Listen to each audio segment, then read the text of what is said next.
ਸਤਿ ਸ਼੍ਰੀ ਅਕਾਲ ਲੋਕਰਣ ਪੰਜਾਬੀ ਤੇ ਸਵਾਗਤ। ਮੈਂ ਗੁਰਜਿੰਦਰ ਸਿੰਘ ਭੰਗੂ ਤੇ ਮੇਰੇ ਨਾਲ ਮੌਜੂਦ ਨੇ ਸਿਆਸੀ ਮਾਹਿਰ ਪ੍ਰੋਫੈਸਰ ਰਣ ਸਿੰਘ ਧਾਲੀਵਾਲ ਸਾਹਿਬ, ਸਵਾਗਤ ਹੈ ਤੁਹਾਡਾ ਜੀ। ਮਿਹਰਬਾਨੀ ਜੀ। ਸਾਰੇ ਜੁੜੇ ਹੋਏ ਸਰੋਤਿਆਂ ਨੂੰ ਪਿਆਰ ਨਾਲ ਸਤਿ ਸ਼੍ਰੀ ਅਕਾਲ ਜੀ। ਮਿਹਰਬਾਨੀ। ਧਾਲੀਵਾਲ ਸਾਹਿਬ, ਕੈਨੇਡਾ ਤੇ ਭਾਰਤ ਦੇ ਰਿਸ਼ਤਿਆਂ ਦੇ ਵਿੱਚ ਵਧੀ ਹੋਈ ਤਲਖੀ ਨੂੰ ਕਿਵੇਂ ਵੇਖ ਰਹੇ ਹੋ ਤੁਸੀਂ?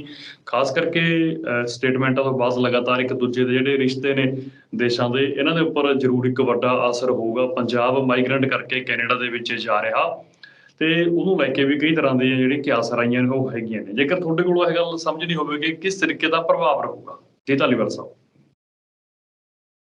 ਭੰਗੂ ਸਾਹਿਬ, ਇਹਦੇ ਵਿੱਚ ਦੋ ਗੱਲਾਂ ਨੇ ਕਿ ਇੱਕ ਤੇ ਇਹਦੇ ਕਾਰਨ ਤੇ ਇਹਦਾ ਪਿਛੋਕੜ, ਇੱਕ ਇਹਨਾਂ ਘਟਨਾਵਾਂ ਦਾ ਰਾਜਨੀਤੀ ਤੇ ਪ੍ਰਭਾਵ।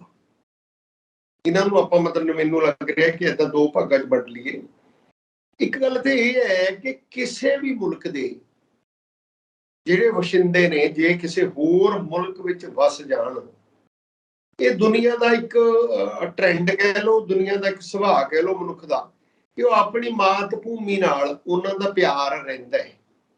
ਜਾਂ ਇਹ ਕਹਿ ਲਓ ਪਿਆਰ ਦੇ ਨਾਲ ਉਹ ਇੱਥੋਂ ਦੀਆਂ ਘਟਨਾਵਾਂ ਨੂੰ ਪ੍ਰਭਾਵਿਤ ਕਰਨ ਦੇ ਵਿੱਚ ਸਮੇਂ-ਸਮੇਂ ਯੋਗਦਾਨ ਵੀ ਦਿੰਦੇ ਨੇ ਤੇ ਦਿਲਚਸਪੀ ਵੀ ਦਿਖਾਉਂਦੇ ਨੇ।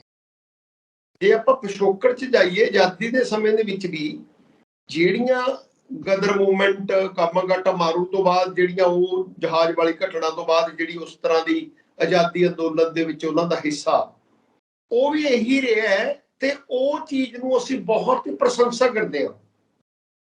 ਕਰਤਾਰ ਸਿੰਘ ਸਰਾਭਾ ਹੋਣਾ ਦੀਆਂ ਜਦੋਂ ਗੱਲਾਂ ਆਉਂਦੀਆਂ ਨੇ ਨਾ, ਤੇ ਅਸੀਂ ਬਹੁਤ ਪ੍ਰਸ਼ੰਸਾ ਕਰਦੇ ਹਾਂ। ਹਰਦਿੱਤ ਸਿੰਘ ਜੀ ਇੱਕ ਨਾਂ ਸੀ, ਬਾਬਾ ਸੋਹਣ ਸਿੰਘ ਭਗਨਾ ਹੋਣੇ ਉਹਨਾਂ ਦੇ ਨਾਂ ਆਉਂਦੇ ਨੇ।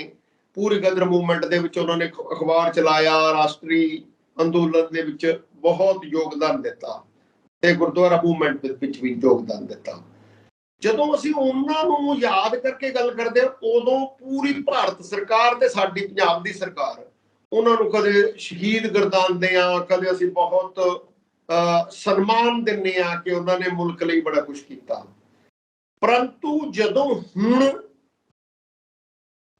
ਕਿਸੇ ਵੀ ਕੌਮ ਦੇ ਦੂਜੀ ਥਾਂ ਤੇ ਜਿਹੜੇ ਦੂਜੇ ਮੁਲਕ ਵਿੱਚ ਵਸੇ ਲੋਕ ਨੇ, ਜਦੋਂ ਉਹ ਆਪਣੇ ਜਿਹੜੇ ਪਿਤਾ ਪੁਰਖੀ ਜਿੱਥੇ ਉਹਨਾਂ ਦਾ ਮੁਲਕ ਸੀ ਉਸ ਦੀ ਕੋਈ ਗੱਲ ਕਰਦੇ ਨੇ, ਉਹਦੀ ਵਿਚਾਰ ਕਰਦੇ ਨੇ, ਉਹ ਇੱਥੋਂ ਦੀ ਪੋਲਿਟਿਕਸ ਨੂੰ ਸੂਟ ਨਹੀਂ ਕਰਦੀ, ਜਦੋਂ ਫਿਰ ਉਸ ਕਿਸਮ ਨਾਲ ਕਈ ਕਿਸਮ ਦੀਆਂ ਦਲੀਲਾਂ ਬਣਾ ਕੇ ਇੱਕ ਦੂਜੇ ਤੇ ਦੋਸ਼ ਲਾ ਕੇ, ਮੈਨੂੰ ਇਹ ਲੱਗਦਾ ਹੈ ਵੀ ਉਹਦਾ ਮੇਜਰ ਕਾਰਨ ਦੋਵੇਂ ਪਾਸੇ, ਮੈਂ ਇਹ ਨਹੀਂ ਕਹਿੰਦਾ ਕੈਨੇਡਾ ਵਾਲੇ ਵੀ ਹੋਣ ਚਾਹੇ ਭਾਰਤ ਵਾਲੇ ਵੀ ਹੋਣ, ਉਹਨਾਂ ਦੀ ਮੇਨ ਇੱਛਾ, ਮੇਨ ਮੰਤਵ ਹੁੰਦਾ ਹੈ ਕਿ ਕਿਸ ਤਰ੍ਹਾਂ ਅਸੀਂ ਇਹ ਸਾਰਾ ਕੁਝ ਵਰਤ ਕੇ ਇੱਥੋਂ ਦੀ ਸਿਆਸਤ ਨੂੰ ਪ੍ਰਭਾਵਿਤ ਕਰ ਸਕਦੇ ਹਾਂ। ਮੈਂ ਇਹਨੂੰ ਏਦਾਂ ਸਮਝਦਾ ਕਿ ਉਹ ਹਰ ਮੌਕੇ ਦੀ ਤਲਾਸ਼ 'ਚ ਰਹਿੰਦੇ ਨੇ। ਦੂਜਾ ਜੇ ਆਪਾਂ ਇਹ ਕਹਿ ਲਈਏ, ਜਿਹੜੇ ਸਿਆਸੀ ਲੋਕ ਹੁੰਦੇ ਨੇ, ਰਾਜਨੀਤਿਕ ਲੋਕ ਨੇ, ਇਹ ਥੋੜਾ ਬਹੁਤਾ ਜਿਹੜਾ ਆਪਰੇਸ਼ਨ ਹੈ, ਮੋਡਸ ਆਪਰੈਂਡੀ ਹੈ, ਉਹਦੇ ਵਿੱਚ ਤਾਂ ਕੋਈ ਡਿਗਰੀ ਦਾ ਫਰਕ ਹੋ ਸਕਦਾ, ਕੋਈ 5 ਡਿਗਰੀ ਘੱਟ, ਕੋਈ 5 ਵੱਧ, ਪਰ ਬੇਸਿਕ ਸਿਧਾਂਤ ਇਹੀ ਹੁੰਦਾ ਹੈ।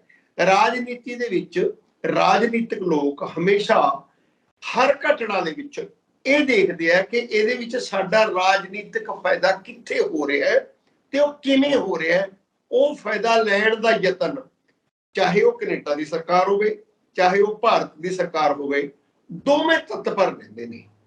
ਹੁਣ ਆਪਾਂ ਗੱਲ ਕਰੀਏ ਇਹ ਜਿਹੜੀ ਕਰੰਟ ਸਿਚੁਏਸ਼ਨ ਹੈ, ਤਾਜ਼ਾ ਸਥਿਤੀ ਹੋਈ ਹੈ, ਤਾਜ਼ਾ ਸਥਿਤੀ ਦੇ ਪਿਛੋਕੜ ਵਿੱਚ ਇਹ ਗੱਲ ਮੈਂ ਸਰੋਤਿਆਂ ਨੂੰ ਕਲੀਅਰ ਕਰਨੀ ਚਾਹੂੰਗਾ ਕਿ ਦੁਨੀਆ ਦੇ ਵਿੱਚ ਸਿੱਖ ਵੱਖ-ਵੱਖ ਮੁਲਕਾਂ ਵਿੱਚ ਵਸੇ ਨੇ। ਅਮਰੀਕਾ 'ਚ ਵੀ ਹੈਗੇ, ਇੰਗਲੈਂਡ 'ਚ ਵੀ ਨੇ, ਨਿਊਜ਼ੀਲੈਂਡ 'ਚ ਵੀ ਨੇ, ਆਸਟ੍ਰੇਲੀਆ 'ਚ ਵੀ ਨੇ, ਹੋਰ ਕੁਛ ਮੁਲਕਾਂ 'ਚ ਵੀ ਪੰਜਾਬੀ ਵਸੇ ਨੇ ਜਾ ਕੇ। ਲੇਕਿਨ ਕੈਨੇਡਾ ਦੇ ਵਿੱਚ ਜਿਹੜੀ ਉਹਨਾਂ ਦੀ ਭਾਗੀਦਾਰੀ ਹੈ ਉਹ ਲੰਬੇ ਚਿਰ ਤੋਂ ਨੇ। ਕੈਨੇਡਾ ਦਾ ਆਬਾਦੀ ਬਹੁਤ ਘੱਟ ਹੈ, ਉੱਥੇ ਜਿੰਨੀ ਟੋਟਲ ਆਬਾਦੀ ਤੋਂ ਭਾਵ ਹੈ ਮੇਰਾ, ਟੋਟਲ ਆਬਾਦੀ ਉੱਥੇ ਬਹੁਤ ਘੱਟ ਹੈ। ਇਸ ਕਰਕੇ ਜਿਹੜੀ ਸਿੱਖਾਂ ਦੀ ਆਬਾਦੀ ਹੈ ਜਾਂ ਪੰਜਾਬੀਆਂ ਦੀ ਆਬਾਦੀ ਹੈ, ਜ਼ਰੂਰੀ ਨਹੀਂ ਕਿ ਉੱਥੇ ਪੰਜਾਬੀ ਸਿੱਖ ਹੋਣ, ਉੱਥੇ ਕਈ ਵਾਰੀ ਤੁਹਾਨੂੰ ਕੱਟੀਆਂ ਦਾੜੀਆਂ ਵਾਲੇ ਮੋਨੇ ਵੀ ਪੰਜਾਬੀ ਮਿਲਣਗੇ, ਪਰ ਸਿੱਖ ਸਿਧਾਂਤਾਂ ਦੇ ਵਿੱਚ, ਸਿੱਖ ਕਲਚਰ ਦੇ ਵਿੱਚ ਉਹਨਾਂ ਦਾ ਵਿਸ਼ਵਾਸ ਹੈ। ਤੇ ਉਹ ਲੋਕੀ ਦੋ ਕਾਰਨ ਨੇ। ਇੱਕ ਤਾਂ ਉਹਨਾਂ ਦੇ ਵਿੱਚ ਇਹ ਤਲਫ ਹੈ ਕਿ ਇਸ ਗੱਲੋਂ ਤੜਪਦੇ ਨੇ ਉਹ ਕਿ ਜਿੰਨਾ ਸਿਸਟਮ ਇਹਨਾਂ ਸਰਕਾਰਾਂ ਦਾ ਠੀਕ ਹੈ ਸਰਕਾਰੀ ਤੰਤਰ ਦੇ ਵਿੱਚ, ਸਾਡੇ ਮੁਲਕ ਦੇ ਵਿੱਚ ਉਹ ਕਿਉਂ ਨਹੀਂ ਹੈਗਾ। ਦੂਜਾ, ਕਿਤੇ ਨਾ ਕਿਤੇ ਜਿਹੜੇ ਸਿੱਖ ਸਾਈਕੀ ਵਾਲੇ, ਮਾਨਸਿਕਤਾ ਵਾਲੇ ਲੋਕ ਨੇ, ਜਿਹੜੇ ਥੋੜੇ ਜਿਹੇ ਆਰਥਿਕ ਤੌਰ ਤੇ ਸਮਰੱਥ ਨੇ, ਉਹ ਪੁਰਾਣਾ ਲਿਟਰੇਚਰ, ਇਤਿਹਾਸ ਜਦੋਂ ਪੜ੍ਹਦੇ ਨੇ ਤੇ ਉਹਨਾਂ ਦੇ ਦਿਲ 'ਚ ਇੱਕ ਚੀਜ਼ ਆਉਂਦੀ ਹੈ ਕਿ ਕਿੱਥੇ ਤਾਂ ਪੰਜਾਬ ਦੇ ਵਿੱਚ ਸਿੱਖਾਂ ਦਾ ਰਾਜ ਸੀ ਤੇ ਕਿੱਥੇ ਪੰਜਾਬ ਦੇ ਦੋ ਟੁਕੜੇ ਕਰਕੇ ਉਸ ਤੋਂ ਬਾਅਦ ਵਾਅਦਾ ਕਰਕੇ ਬਾਕੀ ਮੌਕੇ ਦੀਆਂ ਸਰਕਾਰਾਂ ਨੇ ਕਿ ਪੰਜਾਬ ਇੱਕ ਸੂਬਾ ਵੱਖਰਾ ਹੋਏਗਾ। ਪੰਜਾਬੀਆਂ ਤੋਂ ਇਹ ਵੱਡੀ ਉਹਨਾਂ ਨੂੰ ਲੱਗਦਾ ਹੈ, ਜਿਹੜੇ ਜਦੋਂ ਅਸੀਂ ਇਤਿਹਾਸ ਤੇ ਨਿਗਾਹ ਮਾਰਦੇ ਹਾਂ, ਕਿ ਪੰਜਾਬੀਆਂ ਦੀ ਜਿਹੜੀ ਲੀਡਰਸ਼ਿਪ ਸੀ ਉਹਨਾਂ ਨੇ ਇੱਕ ਵੱਡੀ ਗਲਤੀ ਕੀਤੀ ਹੈ, ਜਿਸ ਗਲਤੀ ਕਰਕੇ ਪੰਜਾਬੀਆਂ ਦੀ ਪੰਜਾਬ ਦੇ ਸੂਬੇ ਦੇ ਵਿੱਚ ਵੀ ਉਸ ਕਿਸਮ ਦੀ ਰਾਜਨੀਤਿਕ ਪੈਂਠ ਨਹੀਂ ਹੈਗੀ ਜਿਹੜੀ ਹੋਣੀ ਚਾਹੀਦੀ ਸੀ। ਹਿੰਦੁਸਤਾਨ ਦੀ ਸਰਕਾਰ ਦੇ ਵਿੱਚ ਤਾਂ ਕੀ ਹੋਣੀ ਹੈ। 47 ਤੋਂ ਬਾਅਦ ਥੋੜਾ ਸਮਾਂ ਰਹੀ, ਹਰ ਸਰਕਾਰ ਦੇ ਵਿੱਚ 2, 3, 4 ਸਿੱਖ ਮੰਤਰੀ ਰਹਿੰਦੇ ਰਹੇ, ਲੇਕਿਨ ਇਸ ਸਰਕਾਰ ਦੇ ਵਿੱਚ ਇੱਕ ਸਿੱਖ ਮੰਤਰੀ ਨੇ ਜਿਹੜੇ ਆਪਦੇ ਨਾਂ ਨਾਲ ਸਿੰਘ ਨਹੀਂ ਲਿਖਦੇ, ਉਹ ਵੀ ਹਰਦੀਪ ਪੁਰੀ ਲਿਖਦੇ ਨੇ। ਉਹ ਇੱਕ IAS ਜਾਂ IPS ਮੈਨੂੰ ਨਹੀਂ ਪਤਾ ਕੀ ਸੀਗੇ, ਲੇਕਿਨ ਸੀਗੇ ਬਿਊਰੋਕਰੈਟ ਸੀਗੇ। ਉਹ ਬਿਊਰੋਕਰੇਸੀ ਚੋਂ ਉੱਧਰ ਆਏ ਹੋਏ ਨੇ। ਸਿੱਖ ਮਾਨਸਿਕਤਾ ਦੇ ਨਾਲ ਉਹਨਾਂ ਦਾ ਕੋਈ ਬੜਾ ਪ੍ਰਭਾਵ ਨਹੀਂ। ਮੈਂ ਇਹ ਨਹੀਂ ਕਹਿੰਦਾ ਕਿ ਉਹ ਸਿੱਖ ਨਹੀਂ ਹੈਗੇ, ਹੋ ਸਕਦਾ ਹੈ ਉਹਨਾਂ ਦੀ ਸ਼ਰਧਾ ਮੇਰੇ ਨਾਲੋਂ ਵੀ ਜ਼ਿਆਦਾ ਹੋਵੇ, ਪਰੰਤੂ ਜਿਹੜੀ ਸਿੱਖ ਮਾਨਸਿਕਤਾ ਵਾਲਾ ਸਮਾਜ ਹੈ, ਉਸ ਸਮਾਜ 'ਚ ਉਹਨਾਂ ਦਾ ਕੋਈ ਪ੍ਰਭਾਵ ਨਹੀਂ। ਜਦੋਂ ਕਿ ਆਪਾਂ ਕੈਨੇਡਾ ਦੀ ਗੱਲ ਕਰੀਏ, ਉੱਥੇ ਜਿਹੜੀ ਮਰਜ਼ੀ ਪਾਰਟੀ ਹੋਵੇ, ਉਹਦੇ ਵਿੱਚ ਨੰਬਰ ਆਫ MPs ਵੀ ਹੈਗੇ ਤੇ ਨੰਬਰ ਆਫ ਮਿਨਿਸਟਰਸ ਵੀ ਪੰਜਾਬੀ ਹੈਗੇ। ਇੱਥੋਂ ਤੱਕ ਸੀ ਕਿ ਕੈਨੇਡਾ ਦੀ ਸਰਕਾਰ ਦੇ ਵਿੱਚ, ਅੱਜ ਕੱਲ ਮੈਨੂੰ ਐਗਜ਼ੈਕਟ ਯਾਦ ਨਹੀਂ, ਪਿਛਲੇ ਸਮੇਂ ਟਰੂਡੋ ਦੇ ਨਾਲ ਹੀ 5 ਤੋਂ 6 ਮੰਤਰੀ ਜਿਹੜੇ ਸੀਗੇ, ਜਿਨ੍ਹਾਂ ਦੇ ਵਿੱਚ ਇੱਕ ਮੰਤਰੀ ਡਿਫੈਂਸ ਮਿਨਿਸਟਰ ਵੀ ਸੀਗੇ ਉੱਥੋਂ ਦੇ ਰਹੇ। ਸੋ ਇਸ ਤਰ੍ਹਾਂ ਕਰਕੇ ਉੱਥੇ ਪੰਜਾਬੀਆਂ ਦਾ ਪ੍ਰਭਾਵ ਹੈ। ਉਹ ਪ੍ਰਭਾਵ ਦੇ ਸਮੇਂ-ਸਮੇਂ ਤੇ ਜੋ ਮੈਂ ਸਮਝਦਾ ਕਿ ਹਿੰਦੁਸਤਾਨ ਦੀ ਸਰਕਾਰ ਸਾਰੀਆਂ ਘਟਨਾਵਾਂ ਨੂੰ ਆਪਣੇ ਰਾਜਨੀਤਿਕ ਫਾਇਦੇ ਲਈ ਵਰਤਣਾ ਚਾਹੂਗੀ ਤੇ ਉੱਥੋਂ ਦੀ ਸਰਕਾਰ ਪੰਜਾਬੀਆਂ ਦੀ ਵੋਟ ਨੂੰ, ਜਿਹੜੀ ਪ੍ਰਭਾਵਸ਼ਾਲੀ ਵੋਟ ਹੈ ਉੱਥੇ, ਉਹਨੂੰ ਆਪਣੇ ਹੱਕ ਵਿੱਚ ਵਰਤਣਾ ਚਾਹੂਗੀ। ਇੱਥੇ ਦੋਨਾਂ ਸਰਕਾਰਾਂ ਦੇ ਵਿੱਚ ਕਿਤੇ ਨਾ ਕਿਤੇ ਕਸ਼ਮਕਸ਼ ਹੈ। ਜੇ ਤਾਂ ਉਸ ਦੀ ਵਰਤੋਂ ਓਵਰਆਲ ਇੱਕੋ ਪਾਸੇ ਹੋ ਸਕਦੀ ਹੋਵੇ, ਉਹ ਜਿਹੜਾ ਐਕਸ਼ਨ ਹੈ ਦੋਨਾਂ ਨੂੰ ਫਾਇਦਾ ਦਿੰਦਾ ਹੋਵੇ, ਫਿਰ ਤੇ ਸੰਬੰਧ ਰਹਿਣਗੇ ਸੁਖਾਵੇਂ। ਲੇਕਿਨ ਜਿਹੜਾ ਪਿਛਲਾ ਸਮਾਂ ਅਸੀਂ ਅੱਤਵਾਦ ਦਾ ਭੋਗਿਆ, ਜਿਹਦੇ ਵਿੱਚ ਇੱਕ ਧਿਰ, ਜਿਹਨੂੰ ਰੈਡੀਕਲ ਸਿੱਖ ਕਹਿ ਲਓ ਜਾਂ ਇੱਕ ਸਿੱਖ ਵਿਚਾਰਧਾਰਾ ਹੈ, ਜਿਹੜੇ ਵੱਖਰਾ ਦੇਸ਼ ਮੰਗਣ ਦੀ ਗੱਲ ਕਰਦੇ ਨੇ, ਖਾਲਿਸਤਾਨ ਮੰਗਣ ਦੀ ਗੱਲ ਕਰਦੇ ਨੇ, ਉਹ ਥੋੜਾ ਪ੍ਰਭਾਵ ਅਮਰੀਕਾ 'ਚ ਵੀ ਰੱਖਦੇ ਨੇ, ਕੁਛ ਪ੍ਰਭਾਵ ਉਹਨਾਂ ਦਾ ਕੈਨੇਡਾ 'ਚ ਵੀ ਹੈ। ਤੇ ਸਮੇਂ-ਸਮੇਂ ਤੇ ਕੈਨੇਡਾ ਦੇ ਵਿੱਚ ਜਿਹੜੇ ਸਾਡੇ ਪੰਜਾਬੀ ਸੀ, ਉਹਨਾਂ ਨੇ ਆਪਣੀ ਧਾਰਮਿਕ ਅਕੀਦਿਆਂ ਮੁਤਾਬਕ ਗੁਰਦੁਆਰਾ ਸਾਹਿਬ ਉੱਥੇ ਜਿਹੜੇ ਕਾਇਮ ਕਰ ਲਏ ਨੇ, ਤੇ ਉਹ ਉਹਨਾਂ ਦਾ ਪਵਿੱਤਰ ਸੈਂਟਰ ਹੈ ਜਿੱਥੇ ਉਹ ਮਿਲਦੇ ਨੇ। ਤੇ ਕਿਤੇ ਨਾ ਕਿਤੇ ਆਪਾਂ ਦੇਖਿਆ, ਭਾਵੇਂ ਉਹਨਾਂ ਦੀਆਂ ਪ੍ਰਧਾਨਗੀਆਂ ਲਈ ਵੀ ਲੜਾਈਆਂ ਹੁੰਦੀਆਂ ਨੇ, ਪਰੰਤੂ ਉਹ ਉਹਨਾਂ ਨੂੰ ਜੋੜਨ ਦਾ ਇੱਕ ਮੁੱਖ ਕੇਂਦਰ ਬਣ ਗਿਆ। ਤੇ ਉੱਥੋਂ ਦੀਆਂ ਸਾਰੀਆਂ ਘਟਨਾਵਾਂ ਨੂੰ ਹੁਣ ਜਿਉਂ-ਜਿਉਂ ਦੁਨੀਆ ਗਲੋਬਲ ਹੋ ਗਈ, ਦੁਨੀਆ ਛੋਟੀ ਹੋ ਗਈ। ਪਹਿਲਾਂ ਇਹ ਸੀ ਕਿ ਇੱਕ ਦੂਜੇ ਸਰਕਾਰਾਂ, ਚਾਹੇ ਕੈਨੇਡਾ ਦੀ ਸਰਕਾਰ ਹੋਵੇ, ਚਾਹੇ ਹਿੰਦੁਸਤਾਨ ਦੀ, ਭਾਰਤ ਦੀ ਸਰਕਾਰ ਹੋਵੇ, ਇਹ ਸਰਕਾਰਾਂ ਉੱਥੋਂ ਦੀਆਂ ਖਬਰਾਂ ਨੂੰ ਇੱਧਰ ਤੇ ਇੱਧਰ ਦੀਆਂ ਖਬਰਾਂ ਨੂੰ ਉੱਧਰ ਜਾਣ ਤੋਂ ਮੈਨੂਪਲੇਟ ਕਰ ਲੈਂਦੀ ਸੀ ਕਿ ਬਹੁਤ ਸਾਰੀਆਂ ਖਬਰਾਂ ਨਹੀਂ ਸੀ ਦਿੱਤੀਆਂ ਜਾਂਦੀਆਂ। ਪਰ ਸੋਸ਼ਲ ਮੀਡੀਆ ਜ਼ਿਆਦਾ ਐਕਟਿਵ ਹੋਣ ਤੋਂ ਬਾਅਦ, ਜਾਂ ਇਹ ਕਹਿ ਲਓ IT ਜਿਹੜੀ ਇਨਫੋਰਮੇਸ਼ਨ ਟੈਕਨੋਲੋਜੀ ਹੈ, ਉਹਦੀ ਵਿਆਪਕ ਪਹੁੰਚ ਹੋਣ ਨਾਲ ਇਹ ਗੱਲ ਆਮ ਹੋ ਗਈ ਕਿ ਇੱਧਰਲੀ ਖਬਰ ਉੱਧਰ ਤੇ ਉੱਧਰਲੀ ਖਬਰ ਇੱਧਰ ਪਲਾਂ 'ਚ ਆ ਜਾਂਦੀ ਹੈ। ਔਰ ਇਸ ਤਰ੍ਹਾਂ ਉਹ ਕਿਤੇ ਨਾ ਕਿਤੇ ਦੋਵੇਂ ਪਾਸੇ, ਦੋਵੇਂ ਧਿਰਾਂ ਦੀ ਮਾਨਸਿਕਤਾ ਦੇ ਉੱਤੇ ਇੱਕ ਪ੍ਰਭਾਵ ਛੱਡਦੀ ਹੈ। ਇਸ ਕਰਕੇ ਇਸ ਤਰ੍ਹਾਂ ਦੀ ਕੋਈ ਵੀ ਜਿਹੜੀ ਖਬਰ ਹੈ, ਜਿਹੜੀ ਥੋੜੀ ਜਿਹੀ ਸਨਸਨੀਖੇਜ ਹੁੰਦੀ ਹੈ, ਚਾਹੇ ਇੱਧਰ ਘਟਨਾ ਵਾਪਰੇ ਚਾਹੇ ਉੱਧਰ ਵਾਪਰੇ, ਉਹਦਾ ਪ੍ਰਭਾਵ ਸਿੱਖ ਸਾਈਕੀ ਨੇ फटाफट लै लेना हुंदा है। इस तो अगे जे आपां गल करिए, जिहड़ी खालिस्तान जां एक सिखां लई वखरा देश दी मंग पंजाब दे विच होई, ਇਹ ਮੰਗ ਕੋਈ ਬੇਸ਼ੱਕ ਅੱਜ ਦੀਆਂ ਸਰਕਾਰਾਂ ਚਾਹੇ ਉਹ ਕਾਂਗਰਸ ਹੋਵੇ ਚਾਹੇ ਬੀਜੇਪੀ ਹੋਵੇ ਇਹ ਜੋੜ ਕਰ ਦਿੰਦੀਆਂ ਨੇ, ਜੋੜ ਕੇ ਦੇਖਦੀਆਂ ਨੇ ਕਿ ਇਹ ਤਾਂ ਜੀ ਹੁਣ ਹੋਈ ਆ ਮੰਗ। ਨਹੀਂ, ਇਹ ਮੰਗ ਦਾ ਜਿਹੜਾ ਉਥਾਨ ਹੈ ਇਹ ਤਾਂ ਹੋ ਚੁੱਕਿਆ ਸੀ 47 ਵੇਲੇ ਹੀ। ਇਹਦੇ ਸਿੱਖਾਂ ਨੂੰ ਆਫਰ ਹੋ ਚੁੱਕੀ ਸੀ ਕਿ ਜੇ ਤੁਸੀਂ ਵੱਖਰਾ ਰਾਜ ਲੈਣਾ ਚਾਹੁੰਦੇ ਹੋ, ਲੇਕਿਨ ਉਸ ਸਮੇਂ ਦੇ ਸਿੱਖਾਂ ਨੇ ਇਹ ਸਮਝ ਬਣਾਈ। ਇਹ ਕਹਿਣਾ ਬੜਾ ਔਖਾ ਹੈ ਕਿ ਗਲਤ ਸੀ ਜਾਂ ਠੀਕ ਸੀ, ਇਹ ਕਿਸੇ ਦਿਨ ਫੇਰ ਵਿਸ਼ਲੇਸ਼ਣ ਦਾ ਮੌਕਾ ਹੈ। ਉਹ ਸਮਝੇ ਬਣਾਈ ਕਿ ਨਹੀਂ ਜੀ ਅਸੀਂ ਬਿਨਾਂ ਸ਼ਰਤ ਤੋਂ ਹਿੰਦੁਸਤਾਨ ਨਾਲ ਜਾਣਾ ਹੈ। 1931 ਦਾ ਜਿਹੜਾ ਕਾਂਗਰਸ ਦਾ ਲਾਹੌਰ ਸੈਸ਼ਨ ਸੀ ਉਹਦੇ ਵਿੱਚ ਇਹ ਪਾਸ ਹੋਇਆ ਕਿ ਸਿੱਖਾਂ ਨੂੰ ਇੱਕ ਰਾਜਨੀਤਿਕ ਤੌਰ ਤੇ ਇਹੋ ਜਿਹਾ ਸੂਬਾ ਦਿੱਤਾ, ਖਿੱਤਾ ਸ਼ਬਦ ਲਿਖਿਆ, ਖਿੱਤਾ ਦਿੱਤਾ ਜਾਏਗਾ, ਏਰੀਆ ਦਿੱਤਾ ਜਾਏਗਾ ਜਿੱਥੇ ਉਹ ਆਪਣੀ ਆਜ਼ਾਦੀ ਦਾ ਨਿੱਘ ਮਾਣ ਸਕਣਗੇ। ਸੋ ਇਹਦਾ ਅਰਥ ਕੀ ਹੈ? ਇਹਦਾ ਅਰਥ ਵੀ ਤਾਂ ਇਹੀ ਹੈ ਨਾ ਕਿ ਕਾਂਗਰਸ ਨੇ ਭਾਵੇਂ ਠੀਕ ਸ਼ਬਦਾਂ 'ਚ ਡਿਫਾਈਨ ਨਹੀਂ ਕੀਤਾ ਕਿ ਉਹ ਖਾਲਿਸਤਾਨ ਹੋਏਗਾ, ਸਿੱਖ ਰਾਜ ਹੋਏਗਾ, ਕੀ ਹੋਏਗਾ, ਪਰੰਤੂ ਇਹ ਤਾਂ ਕਾਂਗਰਸ ਨੇ ਮੰਨ ਲਿਆ ਨਾ ਕਿ ਰਾਜਨੀਤਿਕ ਤੌਰ ਤੇ ਇੱਕ ਖਿੱਤਾ ਦਿੱਤਾ ਜਾਵੇਗਾ, ਉਹ ਖਿੱਤੇ ਦੇ ਵਿੱਚ ਉਹ ਆਪਣੀ ਰਾਜਨੀਤਿਕ ਆਜ਼ਾਦੀ ਦਾ ਨਿੱਘ ਮਾਣਨਗੇ। ਪਰੰਤੂ ਜਿਉਂ ਹੀ ਸਮਾਂ ਬਦਲਿਆ ਉਸ ਦੇ ਵਿੱਚ ਇਹ ਕਹਿ ਲਓ ਕਿ ਸਾਡੇ ਦੂਜੇ ਭਾਈਚਾਰੇ ਨੇ ਜਿਹਨੂੰ ਅਸੀਂ ਹਿੰਦੂ ਸਮਾਜ ਕਹਿੰਦੇ ਹਾਂ, ਉਹਨਾਂ ਨੇ ਪੰਜਾਬੀ ਬੋਲੀ ਲਿਖਣ ਤੋਂ ਨਾ ਕੀਤੀ, ਮੰਨਣ ਤੋਂ ਨਾ ਕੀਤੀ ਕਿ ਸਾਡੀ ਤਾਂ ਬੋਲੀ ਪੰਜਾਬੀ ਹੈ ਹੀ ਨਹੀਂ ਜਦੋਂ ਕਿ ਪੰਜਾਬੀ ਸੀ। ਇਸ ਤਰ੍ਹਾਂ ਹੀ ਸਰਕਾਰਾਂ ਨੇ ਪੰਜਾਬੀ ਬੋਲਦੇ ਇਲਾਕੇ ਦੇਣ ਦੀ ਬਜਾਏ ਇੱਕ ਛੋਟਾ ਜਿਹਾ ਪੰਜਾਬੀ ਸੂਬਾ ਬਣਾ ਕੇ ਕਰਨਾਲ, ਅੰਬਾਲਾ, ਸਰਸਾ ਇਹ ਸਾਰੇ ਇਲਾਕੇ ਤੇ ਇਸ ਤੋਂ ਬਿਨਾਂ ਰਾਜਸਥਾਨ ਦੇ ਗੰਗਾਨਗਰ ਵਾਲਾ ਇਲਾਕਾ, ਉਹ ਪੰਜਾਬੀ ਬੋਲਦੇ ਇਲਾਕੇ ਪੰਜਾਬ ਤੋਂ ਬਾਹਰ ਰੱਖ ਦਿੱਤੇ ਗਏ, ਜਿਹਨੂੰ ਅਸੀਂ ਕਹਿੰਦੇ ਕਿ ਲੰਗੜਾ ਪੰਜਾਬੀ ਸੂਬਾ ਦੇ ਕੇ ਸਿੱਖਾਂ ਨੂੰ। ਅਤੇ ਉਸ ਪੰਜਾਬੀ ਸੂਬੇ ਵਿੱਚ ਵੀ ਜੇ ਆਪਾਂ ਇਤਿਹਾਸ ਦੇਖੀਏ ਤਾਂ ਸਭ ਤੋਂ ਵੱਧ ਸਰਕਾਰਾਂ ਪੰਜਾਬ ਦੇ ਵਿੱਚ ਤੋੜ ਕੇ ਗਵਰਨਰੀ ਰਾਜ ਲਾਉਣਾ ਪਿਆ। ਅੱਛਾ, ਅੱਗੇ ਆ ਕੇ ਆਪਾਂ ਦੇਖੀਏ ਜਦੋਂ ਅਕਾਲੀ ਦਲ ਦੀ ਇਹ ਹੋਇਆ, ਖਾਲਿਸਤਾਨ ਦੀ ਇੱਕ ਮੂਵਮੈਂਟ ਜਾਂ ਟੈਰਰਿਸਟਾਂ ਦੀ ਮੂਵਮੈਂਟ ਚੱਲੀ, ਇਹਨਾਂ ਨੂੰ ਬਾਹਰਲੀਆਂ ਸਰਕਾਰਾਂ ਵੱਲੋਂ ਸਾਡੀ ਭਾਰਤ ਸਰਕਾਰ ਨੇ ਦੋਸ਼ ਲਾਇਆ ਕਿ ਸਪੋਰਟ ਮਿਲਦੀ ਹੈ। ਹੋ ਸਕਦਾ ਮਿਲਦੀ ਹੋਵੇ, ਪਰ ਮੈਂ ਇਹਨੂੰ ਦੂਜੀ ਤਰ੍ਹਾਂ ਕਹਿਣਾ ਕਿ ਜਦੋਂ ਵੀ ਏਦਾਂ ਦੇ ਅੰਦੋਲਨ ਚੱਲਦੇ ਨੇ, ਫਿਰ ਉਹੀ ਗੱਲ ਮੈਂ ਦੁਬਾਰਾ ਦੁਹਰਾਉਣਾ ਕਿ ਜਦੋਂ ਤੱਕ ਗਦਰੀ ਮੂਵਮੈਂਟ ਨੂੰ ਇੱਥੇ ਸਪੋਰਟ ਮਿਲਦੀ ਹੈ ਕੈਨੇਡਾ ਤੋਂ, ਉਦੋਂ ਤਾਂ ਅਸੀਂ ਸ਼ਹੀਦ ਕਹਿ ਕੇ ਸਨਮਾਨ ਕਰਦੇ ਹਾਂ। ਤੇ ਜੇਕਰ ਉਹ ਅੰਦੋਲਨਾਂ ਦੇ ਵਿੱਚ ਜਿਹੜੇ ਅੰਦੋਲਨਕਾਰੀ ਨੇ ਜਦੋਂ ਉਹਨਾਂ ਨੂੰ ਸਪੋਰਟ ਮਿਲਦੀ ਹੈ ਤਾਂ ਉਹ ਤਾਂ ਉਹਨਾਂ ਨੂੰ ਸਤਿਕਾਰ ਦੇਣਗੇ।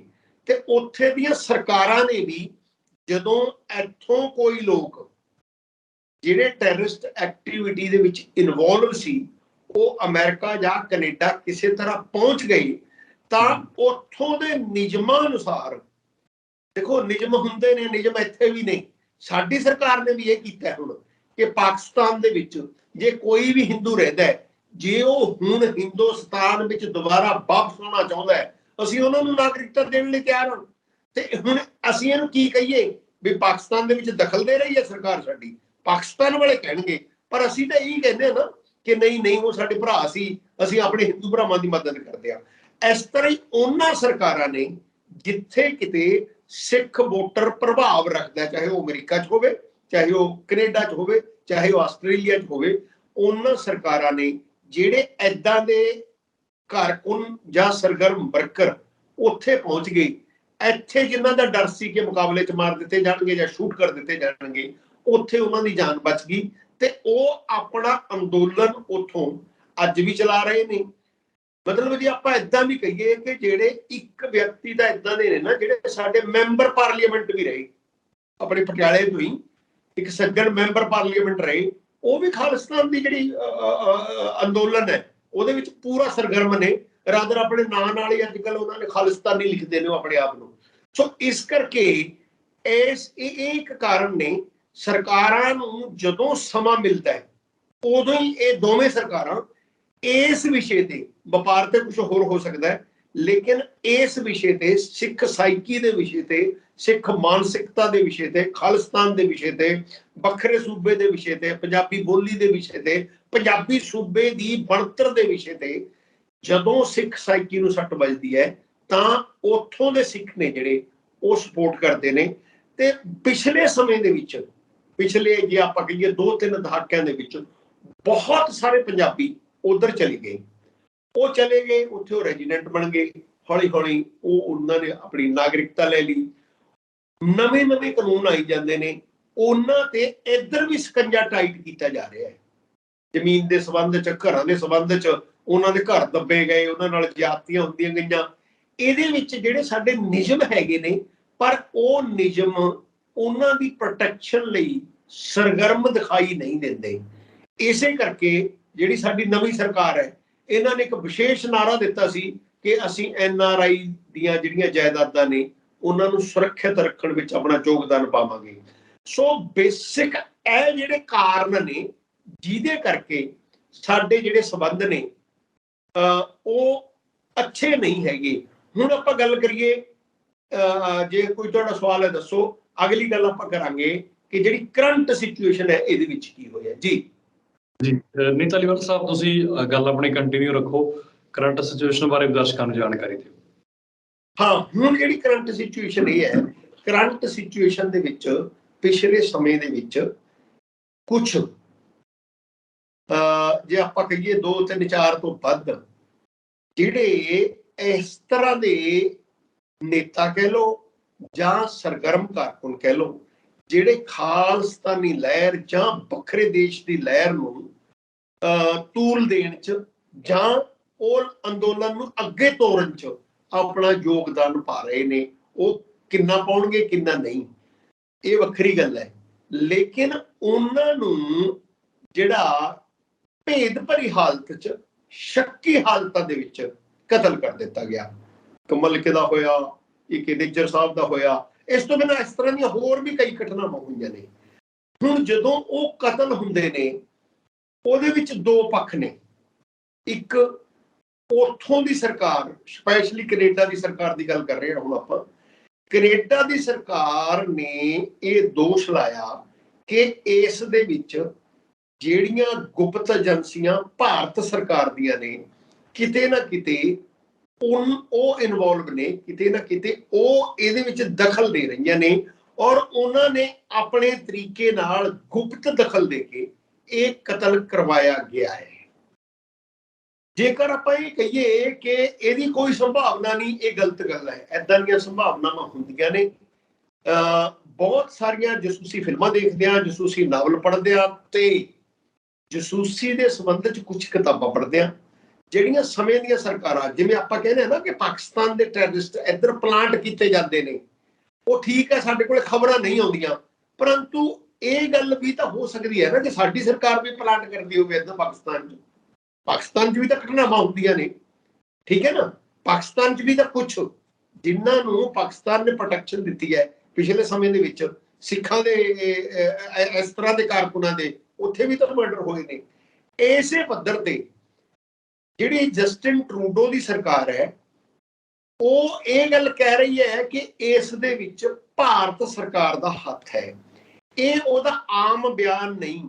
ਜਦੋਂ ਉਹਨਾਂ ਦੀ, ਜਿਵੇਂ ਆਪਣੇ ਲੋਕ ਸਭਾ, ਰਾਜ ਸਭਾ ਹੈ, ਜਦੋਂ ਉਹਨਾਂ ਦੇ ਸਦਨ ਦੇ ਵਿੱਚ, ਉਹਨਾਂ ਦੇ ਮੈਂਬਰ ਪਾਰਲੀਮੈਂਟ ਦੇ ਵਿੱਚ ਜਾਂ ਉਹਨਾਂ ਦੀ ਸੰਸਦ ਦੇ ਵਿੱਚ ਇਹ ਸਾਰਾ ਡਿਸਕਸ ਹੋਇਆ, ਇਸ ਡਿਸਕਸ਼ਨ ਦੇ ਦੌਰਾਨ ਟਰੂਡੋ ਦਾ ਇੱਕ ਬਿਆਨ ਆਉਂਦਾ ਹੈ ਕਿ ਹਾਂ, ਭਾਰਤ ਦੀ ਇੱਕ ਏਜੰਸੀ, ਜਿਹਨੂੰ ਅਸੀਂ ਰਾਹ ਕਹਿੰਦੇ ਹਾਂ, ਉਹ ਗੁਪਤਚਰ ਗਤੀਵਿਧੀਆਂ ਨਾਲ ਸੰਬੰਧਿਤ ਹੈ, ਕਿ ਉਹਦਾ ਹੱਥ ਹੈ, ਉਹਨਾਂ ਵੱਲੋਂ ਇਹ ਕਤਲ ਕਰਵਾਏ ਗਏ ਨੇ। ਸੋ ਇਸ ਗੱਲ ਦਾ ਕੁਦਰਤੀ ਹੈ, ਭਾਰਤ ਸਰਕਾਰ ਨੂੰ ਇਹ ਗੱਲ ਚੁਭਣੀ ਜ਼ਰੂਰ ਸੀ ਤੇ ਉਹ ਚੁਭੀ ਵੀ। ਤੇ ਭਾਰਤ ਸਰਕਾਰ ਨੇ ਬਜਾਏ ਇਹ ਕਹਿਣ ਦੇ ਕਿ ਸਾਨੂੰ ਇਸ ਦੇ ਕੋਈ ਸਬੂਤ ਦਿੱਤੇ ਜਾਣ, ਜਦੋਂ ਤਾਂ ਗੱਲ ਆਉਂਦੀ ਹੈ ਨਾ ਕਿਤੇ ਹੋਰ, ਤੁਸੀਂ ਦੇਖਿਆ ਹੋਵੇਗਾ ਪਾਕਿਸਤਾਨ ਨਾਲ ਜਦੋਂ ਗੱਲਾਂ ਹੁੰਦੀਆਂ ਨੇ ਸਾਡੀਆਂ, ਪਾਕਿਸਤਾਨ ਉਦੋਂ ਵਾਰ-ਵਾਰ ਕਹਿੰਦਾ ਕਿ ਸਾਨੂੰ ਸਬੂਤ ਭੇਜੋ, ਉਦੋਂ ਭਾਰਤ ਸਰਕਾਰ ਫਟਾਫਟ ਕਹਿੰਦੀ ਹੈ ਕਿ ਅਸੀਂ ਸਬੂਤ ਭੇਜ ਦਿੱਤੇ ਨੇ ਉਹਨਾਂ ਨੂੰ, ਆਹ ਸਬੂਤ ਦਿੱਤੇ, ਡੋਜ਼ੀਅਰ ਕਹਿੰਦੇ ਨੇ ਉਹ ਹੋਇਆ। ਇਸ ਗੱਲ ਦੇ ਵਿੱਚ ਭਾਰਤ ਸਰਕਾਰ ਨੇ ਇਹ ਦੋਸ਼ ਨਹੀਂ ਲਾਇਆ ਕਿ ਇਸ ਗੱਲ ਨੂੰ ਏਦਾਂ ਹੀ ਨਾ ਕਿਹਾ ਜਾਵੇ। ਸਰਕਾਰੀ ਤੌਰ ਤੇ ਸਾਨੂੰ ਉਹਦੇ ਦਸਤਾਵੇਜ਼ ਸਬੂਤ ਦਿੱਤੇ ਜਾਣ ਜਿਹਦੇ ਅਸੀਂ ਆਪਣਾ ਰਿਐਕਸ਼ਨ ਦੇ ਸਕੀਏ, ਅਸੀਂ ਦੱਸ ਸਕੀਏ ਵੀ ਕੀ ਗਲਤ ਹੈ ਕੀ ਠੀਕ ਹੈ। ਭਾਰਤ ਸਰਕਾਰ ਨੇ ਉਹਨੂੰ ਆਊਟਰਾਈਟਲੀ ਰਿਜੈਕਟ ਕਰਤਾ ਕਿ ਇਹ ਦੋਸ਼ ਸਾਡੇ ਤੇ ਗਲਤ ਲਾਇਆ ਜਾ ਰਿਹਾ ਹੈ, ਸਾਡੀ ਬਦਨਾਮੀ ਕਰਨ ਲਈ ਜਾ ਰਿਹਾ ਹੈ। ਤੇ ਇਸ ਦੇ ਵਿੱਚ ਕਾਹਲੀ ਦੇ ਵਿੱਚ ਇੱਕ ਫੈਸਲਾ ਲੈ ਲਿਆ ਕਿ ਫਟਾਫਟ ਬਿਆਨ ਇਹਨਾਂ ਨੇ ਦੇਤਾ। ਉਹਦੇ ਬਦਲੇ 'ਚ ਉਧਰੋਂ ਜਿਹੜਾ ਸਖਤ ਉਸ ਦੇ ਉੱਤੇ ਐਕਸ਼ਨ ਹੋਇਆ ਉਹ ਹੋਇਆ ਕਿ ਜਿਹੜੇ ਕੋਈ ਮਿਸਟਰ ਪਵਨ ਕੁਮਾਰ ਸੀਗੇ, ਜਿਹੜੇ ਆਪਣੇ ਇਹ ਕਹਿ ਲਓ ਉੱਥੋਂ ਦੇ ਹਾਈ ਕਮਿਸ਼ਨਰ ਦੇ ਅਧੀਨ ਜਿਹੜੇ ਕੋਈ ਵੱਡੇ ਅਧਿਕਾਰੀ ਸੀਗੇ, ਉਹਨਾਂ ਨੂੰ ਇੱਕਦਮ ਨੋਟਿਸ ਦੇਤਾ ਕਿ ਤੁਸੀਂ ਇੰਨੇ ਸਮੇਂ ਦੇ ਵਿੱਚ, ਹਫ਼ਤੇ ਦੇ ਵਿੱਚ ਜਾਂ 5 ਦਿਨਾਂ ਦੇ ਵਿੱਚ ਸਾਡਾ ਮੁਲਕ ਛੱਡ ਜਾਓ ਤੇ ਸਾਡਾ ਮੁਲਕ ਖਾਲੀ ਕਰੋ, ਕਿਉਂਕਿ ਤੁਹਾਡੇ ਉੱਪਰ ਏਦਾਂ ਦੇ ਦੋਸ਼ ਨੇ ਜਾਂ ਭਾਰਤ ਸਰਕਾਰ ਦੀਆਂ ਏਜੰਸੀਆਂ ਦੇ ਦੋਸ਼ ਨੇ ਕਿ ਇਸ ਤਰ੍ਹਾਂ ਦੀਆਂ ਕਾਰਵਾਈਆਂ ਭਾਰਤ ਸਰਕਾਰ ਕਰ ਰਹੀ ਹੈ। ਭਾਰਤ ਸਰਕਾਰ ਨੇ ਤੁਰੰਤ ਬਦਲੇ 'ਚ ਇੱਧਰ ਹੀ ਐਕਸ਼ਨ ਕਰਤਾ ਕਿ ਉਹਨਾਂ ਦੇ ਵੀ ਉੱਚ ਅਧਿਕਾਰੀ ਨੂੰ ਇਹ ਭੇਜਤਾ ਤੇ ਹਾਈ ਕਮਿਸ਼ਨ ਨੂੰ ਸੰਬੰਧ ਕਰ ਲਿਆ। ਇੱਕ ਉੱਚ ਅਧਿਕਾਰੀ ਦਾ ਨਾਮ ਲਿਖ ਕੇ ਇਹ ਕਹਿ ਦਿੱਤਾ ਗਿਆ ਕਿ ਤੁਸੀਂ ਵੀ ਇਹ ਮੁਲਕ ਛੱਡ ਦਿਓ ਜੀ। ਪਰੰਤੂ ਇਹ ਗੱਲ ਜਿਹੜੀਆਂ ਦੋਵੇਂ ਪਾਸੇ ਹੋ ਰਹੀਆਂ ਨੇ, ਇਹ ਗੱਲਾਂ ਨਾ ਤਾਂ ਪਬਲਿਕ ਦੇ ਵਿੱਚ ਸਰਕਾਰਾਂ ਆਪਣੇ ਇਸ ਤਰ੍ਹਾਂ ਦੀਆਂ ਸਟੇਟਮੈਂਟਸ ਦਿੰਦੀਆਂ ਹੁੰਦੀਆਂ ਨੇ, ਕਿਉਂਕਿ ਫਿਰ ਗੁਪਤਚਰ ਵਿਭਾਗ ਕਾਹਦਾ ਰਹਿ ਗਿਆ। ਜੇ ਸਾਰਾ ਕੁਝ ਉਹ ਸਬੂਤ ਦੇ ਹੀ ਦੇਣ, ਤੁਹਾਡੇ ਸਾਹਮਣੇ ਰੱਖ ਦੇਣ, ਫਿਰ ਗੁਪਤਚਰ ਵਿਭਾਗ ਕਾਹਦਾ ਰਹੂਗਾ। ਇਸ ਕਰਕੇ ਇਹ ਸਰਕਾਰਾਂ ਦੀਆਂ ਇਹ ਕਹਿ ਲਓ ਕਿ ਸ਼ੱਕ ਹੈ। ਇਸ ਕਿਸਮ ਦੇ ਵਰਤਾਰੇ ਨਾਲ ਸਰਕਾਰਾਂ ਦੇ ਵਿੱਚ ਖਟਾਸ ਹੋਈ ਹੈ। ਜਿਵੇਂ ਟਰੂਡੋ ਉਰੇ ਆਏ, ਜਸਟਿਨ ਟਰੂਡੋ ਦਾ ਉਰੇ ਵੀ ਮਤਲਬ ਏਦਾਂ ਫੀਲ ਹੋਇਆ, ਉਹਨਾਂ ਨੇ ਇਸ ਤਰ੍ਹਾਂ ਦਾ ਇੰਪ੍ਰੈਸ਼ਨ ਦਿੱਤਾ ਕਿ ਇੱਥੇ ਬਹੁਤ ਜ਼ਿਆਦਾ ਤਵੱਜੋ ਜਸਟਿਨ ਟਰੂਡੋ ਨੂੰ ਨਹੀਂ ਦਿੱਤੀ ਗਈ, ਉਹ ਨਾਰਾਜ਼ ਹੋ ਕੇ ਗਏ। ਮੀਡੀਆ ਵੱਲੋਂ ਏਦਾਂ ਦੀਆਂ ਖਬਰਾਂ ਪੇਸ਼ ਕੀਤੀਆਂ ਗਈਆਂ ਕਿ ਮੋਦੀ ਜੀ ਨੇ ਹੱਥ ਮਿਲਾਉਣ ਲਈ ਆਪਣਾ ਹੱਥ ਅੱਗੇ ਵਧਾਇਆ, ਲੇਕਿਨ ਉਨੀ ਗਰਮਜੋਸ਼ੀ ਨਾਲ ਜਸਟਿਨ ਟਰੂਡੋ ਨੇ ਆਪਣਾ ਹੱਥ ਅੱਗੇ ਨਹੀਂ ਵਧਾਇਆ, ਜਿਹਦੇ ਵਿੱਚੋਂ ਮੀਡੀਆ ਨੇ ਇਹ ਖਬਰਾਂ ਲਾਈਆਂ ਕਿ ਦੋਵਾਂ ਵਿੱਚ ਸੰਬੰਧ ਸੁਖਾਵੇਂ ਨਹੀਂ ਹੈਗੇ। ਹੁਣ ਆਪਾਂ ਗੱਲ ਕਰੀਏ ਕਿ ਇੱਥੇ ਤੱਕ ਇਹ ਗੱਲ ਆ ਗਈ, ਹੁਣ ਆਪਾਂ ਇਹ ਗੱਲ ਕਰੀਏ ਕਿ ਇਹ ਚੀਜ਼ਾਂ ਦੇ ਕੀ ਪ੍ਰਭਾਵ ਹੋ ਸਕਦੇ ਨੇ, ਜਾਂ ਜਿਹੜੇ ਇਹ ਸੰਕੇਤ ਨੇ ਇਹਨਾਂ ਨੂੰ ਐਜ ਐਨਾਲਿਸਟ, ਐਜ ਵਿਸ਼ਲੇਸ਼ਕ ਆਪਾਂ ਕਿੱਦਾਂ ਪੜ੍ਹ ਸਕਦੇ ਹਾਂ, ਕੀ ਸਮਝ ਸਕਦੇ ਹਾਂ ਵੀ ਹੈ ਕੀ। ਮੈਨੂੰ ਜੋ ਅੰਦਾਜ਼ਾ ਲੱਗਦਾ, ਜਿੰਨੀ ਕੁ ਮੈਨੂੰ ਸਮਝ ਹੈ ਵਿਦੇਸ਼ ਨੀਤੀ ਨੂੰ ਦੇਖਦੇ ਹੋਏ, ਭਾਵੇਂ ਮੈਂ ਨਹੀਂ ਕਲੇਮ ਕਰਦਾ ਕਿ ਮੈਨੂੰ ਬਹੁਤ ਜ਼ਿਆਦਾ ਸਮਝ ਹੈ, ਮੈਨੂੰ ਇਹ ਲੱਗਦਾ ਹੈ ਕਿ ਇੱਕ ਗੱਲ ਜਿਹੜੀ ਸਾਨੂੰ ਅੱਖੋਂ ਪਰੋਖੇ ਨਹੀਂ ਕਰਨੀ ਚਾਹੀਦੀ, ਦੋਵੇਂ ਸਰਕਾਰਾਂ, ਚਾਹੇ ਉਹ ਹਿੰਦੁਸਤਾਨ ਦੀ ਸਰਕਾਰ ਹੋਵੇ, ਭਾਰਤ ਦੀ ਸਰਕਾਰ ਹੋਵੇ, ਚਾਹੇ ਉਹ ਕੈਨੇਡਾ ਦੀ ਸਰਕਾਰ ਹੋਵੇ, ਦੋਵੇਂ ਥਾਵਾਂ ਤੇ ਚੋਣਾਂ ਦੀ ਜਿਹੜੀ ਵਿਸ਼ਾਤ ਹੈ ਉਹ ਵਿਛੀ ਹੋਈ ਹੈ। ਦੋਨਾਂ ਦਾ ਜਿਹੜਾ ਫੋਕਸ ਹੈ ਉਹ ਚੋਣ ਤੇ ਹੈ। ਜਸਟਿਨ ਟਰੂਡੋ ਦੀ ਵੀ ਇਹ ਮਤਲਬ ਉਹ ਦੋ ਜਿਹੜੀਆਂ ਉਹਦੀਆਂ ਟਰਮਸ ਹੋ ਗਈਆਂ, ਤੀਜੀ ਟਰਮਸ ਪਾਰਟੀ ਦਾ ਕੀ ਬਣਦਾ ਕੀ ਨਹੀਂ, ਸੇਮ ਮੋਦੀ ਜੀ ਦੀਆਂ 2 ਟਰਮਸ ਹੋ ਗਈਆਂ, ਤੀਜੀ ਟਰਮਸ ਦੋਵਾਂ ਥਾਵਾਂ ਤੇ ਜਿਹਨੂੰ ਅਸੀਂ ਐਂਟੀ ਇਨਕੰਬੈਂਸੀ ਕਹਿੰਦੇ ਹੁੰਦੇ ਆ, ਉਹ ਸਾਰੇ ਕਿਤੇ ਹੁੰਦੀ ਹੈ। ਕੋਈ ਵੀ ਸਰਕਾਰ ਲੋਕਾਂ ਦੀਆਂ ਆਸ਼ਾਵਾਂ 100% ਪੂਰੀਆਂ ਨਹੀਂ ਕਰ ਸਕਦੀ। ਦੁਨੀਆ ਦੇ ਵਿੱਚ ਸਾਰੇ ਰਾਜਨੀਤਿਕ ਲੋਕ ਇੱਕੋ ਜਿਹੇ ਹੁੰਦੇ ਨੇ ਲਗਭਗ, ਸਾਡੇ ਕਰਪਸ਼ਨ ਜ਼ਿਆਦਾ ਹੈ, ਪਰ ਰਾਜਨੀਤਿਕ ਲੋਕਾਂ ਨੇ ਆਪਣੀ ਗੱਦੀ ਬਚਾਉਣ ਲਈ ਯਤਨ ਕਰਨੇ ਹੁੰਦੇ ਨੇ, ਔਰ ਉਹ ਯਤਨ ਕਈ ਵਾਰੀ ਪਰਦੇ ਦੇ ਪਿੱਛੇ ਲਗਭਗ ਇੱਕੋ ਜਿਹੇ ਹੁੰਦੇ ਨੇ, ਦਿਖਾਵੇ ਲਈ ਭਾਵੇਂ ਜਿੱਦਾਂ ਦੇ ਮਰਜ਼ੀ ਹੋਣ।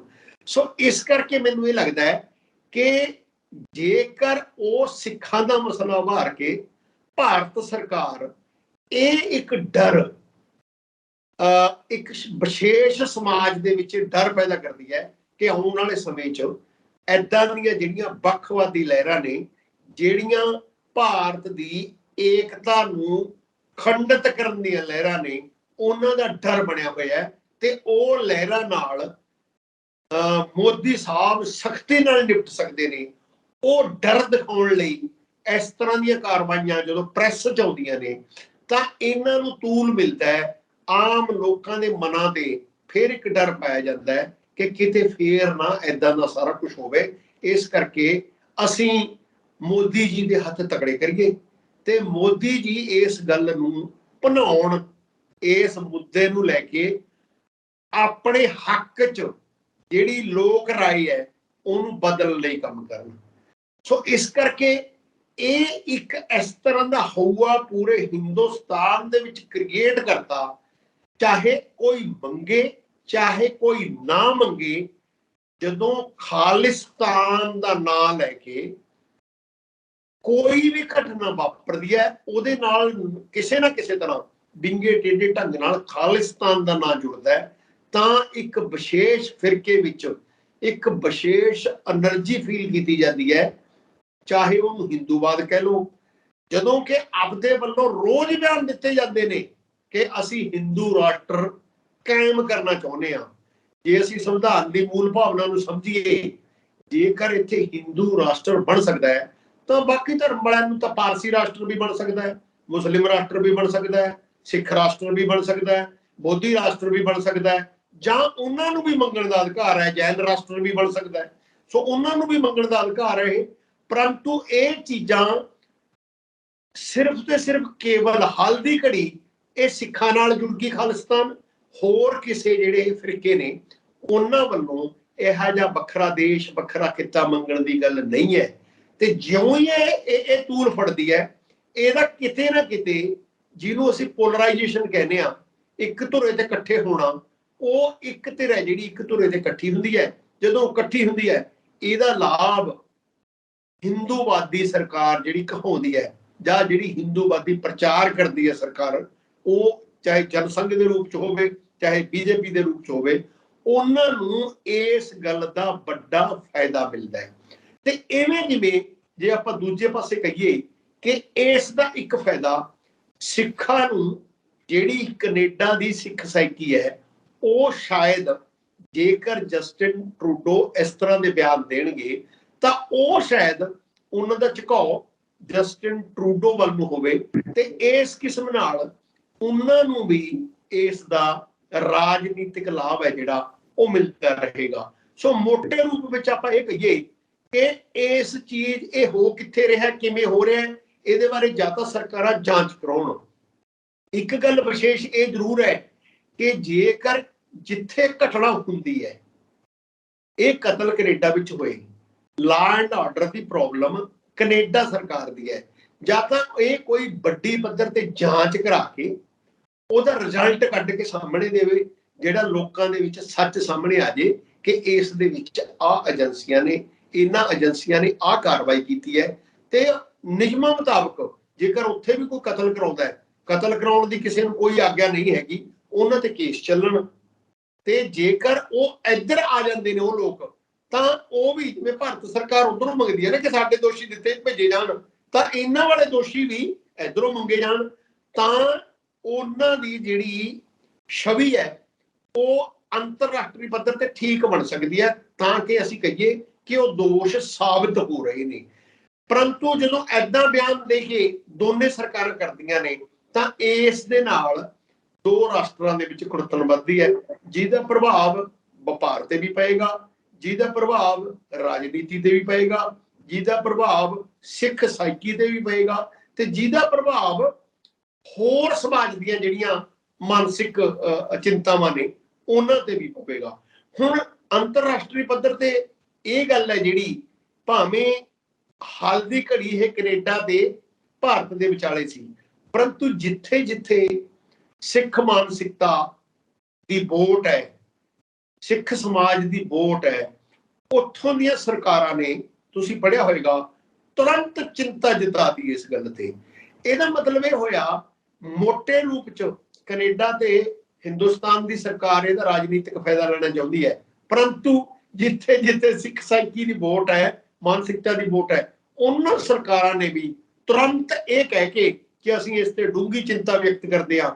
ਹਾਲਾਂਕਿ ਉਹਨਾਂ ਨੇ ਇਹ ਸਪਸ਼ਟ ਨਹੀਂ ਕੀਤਾ ਕਿ ਉਹ ਕਿਹੜੇ ਪਾਸੇ ਜਾਣਾ ਚਾਹੁੰਣਗੇ, ਲੇਕਿਨ ਆਪਣੇ ਵੋਟਰ ਦੇ ਮਨਾਂ ਤੇ ਆਪਣਾ ਪ੍ਰਭਾਵ ਛੱਡਣ ਦਾ ਕੰਮ ਮੈਨੂੰ ਇਹ ਲੱਗਦਾ ਹੈ ਕਿ ਉਹਨਾਂ ਨੇ ਵੀ ਇਹ ਤੁਰੰਤ ਕੀਤਾ। ਸੋ ਮੈਨੂੰ ਮੋਟੇ ਰੂਪ 'ਚ ਇਹ ਲੱਗਦਾ ਹੈ ਕਿ ਦੋਵੇਂ ਸਰਕਾਰਾਂ ਨੂੰ, ਜੇ ਤੇ ਸੱਚਾ ਹੋਣਾ ਚਾਹੀਦਾ, ਫਿਰ ਤਾਂ ਦੋਵੇਂ ਸਰਕਾਰਾਂ ਨੂੰ ਤੱਥਾਂ ਦੇ ਆਧਾਰ ਤੇ ਲੋਕਾਂ ਦੇ ਸਾਹਮਣੇ ਕੁਝ ਰੱਖਣਾ ਚਾਹੀਦਾ ਹੈ ਕਿ ਆਹ ਦੋਸ਼ ਨੇ, ਇਹਦੇ ਵਿੱਚ ਇੰਨਾ ਕੁਝ ਜਾਂਚ ਕਮੇਟੀਆਂ ਨੇ ਜਾਂ ਸਮੇਂ ਦੀਆਂ ਜਾਂਚ ਏਜੰਸੀਆਂ ਨੇ ਲੱਭ ਕੇ ਪਾਇਆ ਤੇ ਆਹ ਕੁਛ ਹੈ ਤੇ ਇਹਦਾ ਆਹ ਹੱਲ ਹੈ। ਇਹਦੀ ਬਜਾਏ ਮੈਨੂੰ ਇਹ ਲੱਗਦਾ ਹੈ ਹੱਲ ਦੀ ਘੜੀ ਜੋ ਦਿਖਾਈ ਦੇ ਰਿਹਾ ਹੈ ਕਿ ਕੇਵਲ ਤੇ ਕੇਵਲ ਇਹ ਰਾਜਨੀਤਿਕ ਟਕਰਾਅ ਹੈ ਤੇ ਉਹ ਰਾਜਨੀਤਿਕ ਟਕਰਾਅ ਹੈ ਜਿਹੜਾ ਉਹ ਰਾਜਨੀਤੀ 'ਚ ਫਾਇਦਾ ਲੈਣ ਲਈ ਤੁਰੰਤ ਕਾਰਵਾਈ ਕੀਤੀ ਜਾ ਰਹੀ ਹੈ ਤੇ ਰਾਜਨੀਤਿਕ ਫਾਇਦਾ ਜਿਹੜਾ ਉਹ ਸਾਹਮਣੇ ਦਿਖਾਈ ਵੀ ਦੇ ਰਿਹਾ ਹੈ ਵੀ ਇਹ ਕੀ ਹੋਏਗਾ, ਹੱਕ 'ਚ ਹੋਏਗਾ, ਔਖਾ ਹੋਏਗਾ, ਸੌਖਾ ਹੋਏਗਾ। ਇਹਦੇ ਨਾਲ ਹੀ ਇਸ ਤੋਂ ਅੱਗੇ ਗੱਲ ਜੇ ਆਪਾਂ ਇਹਨੂੰ ਕਰੀਏ ਥੋੜੀ ਜੀ, ਇਸ ਦੇ ਨਾਲ ਪੰਜਾਬ ਦੇ ਵਿੱਚ ਜੇ ਆਪਾਂ ਇਹਦੀ ਥੋੜੀ ਜੀ ਗੱਲ ਕਰੀਏ, ਅਕਾਲੀ ਦਲ ਫਿਰ ਸਖਤੇ ਜਾ ਜਾਊਗਾ। ਅਕਾਲੀ ਦਲ ਦਾ ਸੰਕਟ ਆਊਗਾ ਕਿ ਅਸੀਂ ਕਿੱਧਰ ਨੂੰ ਜਾਈਏ ਹੁਣ, ਠੀਕ ਹੈ ਨਹੀਂ। ਜੇ ਤੇ ਉਹ ਸਿੱਖ ਸਾਈਕੀ ਦੀ ਗੱਲ ਕਰਨਗੇ ਫਿਰ ਅਕਾਲੀ ਦਲ ਨੂੰ ਵੀ ਵੱਖਵਾਦੀਆਂ ਨਾਲ ਜੋੜਿਆ ਜਾਏਗਾ। ਜੇ ਉਹ ਇਹ ਗੱਲ ਨਹੀਂ ਕਰਨਗੇ ਤਾਂ ਜਿਹੜੇ ਅਕਾਲੀ ਦਲ ਦੇ ਵਿੱਚ ਜਾਂ ਸਿੱਖ ਸਮਾਜ ਦੇ ਵਿੱਚ ਤਿੱਖੀ ਸੁਰ ਵਾਲੇ ਨੇ ਉਹ ਪਹਿਲਾਂ ਵਾਂਗੂ ਅਕਾਲੀ ਦਲ ਨੂੰ ਨਫ਼ਰਤ ਕਰਨਗੇ ਤੇ ਅਕਾਲੀ ਦਲ ਦਾ ਜਿਹੜਾ ਵੋਟ ਬੈਂਕ ਹੈ ਉਸ ਤੇ ਸੱਟ ਮਾਰਨ ਦੀ ਕੋਸ਼ਿਸ਼ ਕਰਨਗੇ। ਇਸ ਕਰਕੇ ਮੈਨੂੰ ਇਹ ਲੱਗਦਾ ਕਿ ਇਹਦਾ ਇੱਕ ਹੋਰ ਪ੍ਰਭਾਵ ਜਿਹੜਾ ਆਪਾਂ ਕਹਿੰਦੇ ਹਾਂ, ਦੋ ਦੇਸ਼ਾਂ ਦੇ ਵਿੱਚ ਤਾਂ ਇਹਦਾ ਇਹ ਪ੍ਰਭਾਵ ਹੋ ਗਿਆ, ਪਰੰਤੂ ਮੈਨੂੰ ਇਹ ਲੱਗਦਾ ਹੈ ਕਿ ਅਕਾਲੀ ਦਲ ਇੱਕ ਇਸ ਤਰ੍ਹਾਂ ਦੀ ਪਾਰਟੀ ਹੈ ਜਿਹੜੀ ਕੁੱਲ ਮਿਲਾ ਕੇ ਸਿੱਖ ਮਾਨਸਿਕਤਾ ਤੇ ਡਿਪੈਂਡ ਕਰਦੀ ਹੈ। ਇਸ ਦਾ ਪ੍ਰਭਾਵ ਉਸ ਤੇ ਵੀ ਪਏਗਾ। ਹੋ ਸਕਦਾ ਹੈ ਆਉਣ ਵਾਲੇ ਸਮੇਂ ਦੇ ਵਿੱਚ ਅਕਾਲੀ ਦਲ ਨੂੰ ਵੀ ਇਹ ਤੇ ਕੋਈ ਸਟੇਟਮੈਂਟ ਜਾਰੀ ਕਰਨੀ ਪਵੇ। ਉਹ ਉਹਨੂੰ ਫਾਇਦਾ ਦੇਗੀ, ਨੁਕਸਾਨ ਦੇਗੀ, ਉਹ ਜਦੋਂ ਸਟੇਟਮੈਂਟ ਆਏਗੀ ਉਹਦਾ ਵਿਸ਼ਲੇਸ਼ਣ ਆਪਾਂ ਉਦੋਂ ਕਰਾਂਗੇ। ਇਹ ਲੱਗ ਰਿਹਾ ਜੀ। ਜੀ ਜੀ, ਬਿਲਕੁਲ ਬਿਲਕੁਲ। ਸੋ ਧਾਲੀਵਾਲ ਸਾਹਿਬ, ਤੁਸੀਂ ਪਿਛੋਕੜ, ਕਾਰਨ ਤੇ ਕਰੰਟ ਸਿਚੁਏਸ਼ਨ ਤੇ ਸਾਰੀ ਗੱਲਬਾਤ ਰੱਖੀ, ਦਰਸ਼ਕਾਂ ਨੂੰ ਖੁੱਲ੍ਹ ਕੇ ਸਮਝਾਇਆ ਕਿ ਕੀ ਉੱਥੇ ਘਟਨਾਕ੍ਰਮ ਵਾਪਰਿਆ। ਤੁਸੀਂ ਜਾਂਚ ਦਾ ਵੀ ਜ਼ਿਕਰ ਕੀਤਾ ਕਿ ਜਾਂਚ ਇੱਕ ਉੱਚ ਪੱਧਰੀ ਜਾਂਚ ਹੋਣੀ ਚਾਹੀਦੀ ਹੈ। ਸੋ ਸਾਰੇ ਮਾਮਲੇ ਦੇ ਵਿਚਾਰ ਰੱਖਣ ਦੇ ਲਈ ਧਾਲੀਵਾਲ ਸਾਹਿਬ ਬਹੁਤ ਬਹੁਤ ਸ਼ੁਕਰੀਆ, ਧੰਨਵਾਦ ਤੁਹਾਡਾ। ਮਿਹਰਬਾਨੀ ਜੀ। ਜੀ ਦੋਸਤੋ, ਮੇਰੇ ਨਾਲ ਇੱਕ ਅਹਿਮ ਵਿਸ਼ੇ ਤੇ ਜੁੜੇ ਹੋਏ ਸੀ ਪ੍ਰੋਫੈਸਰ ਰਣ ਸਿੰਘ ਧਾਲੀਵਾਲ ਸਾਹਿਬ। ਤੁਸੀਂ ਆਪਣੀ ਫੀਡਬੈਕ ਸਾਨੂੰ ਕਮੈਂਟ ਬਾਕਸ ਦੇ ਵਿੱਚ ਰੱਖ ਸਕਦੇ ਹੋ। ਤੁਸੀਂ ਦੇਖਦੇ ਰਹੋ ਤੁਹਾਡਾ ਆਪਣਾ ਚੈਨਲ ਲੋਕ ਰਣ ਪੰਜਾਬੀ। ਧੰਨਵਾਦ।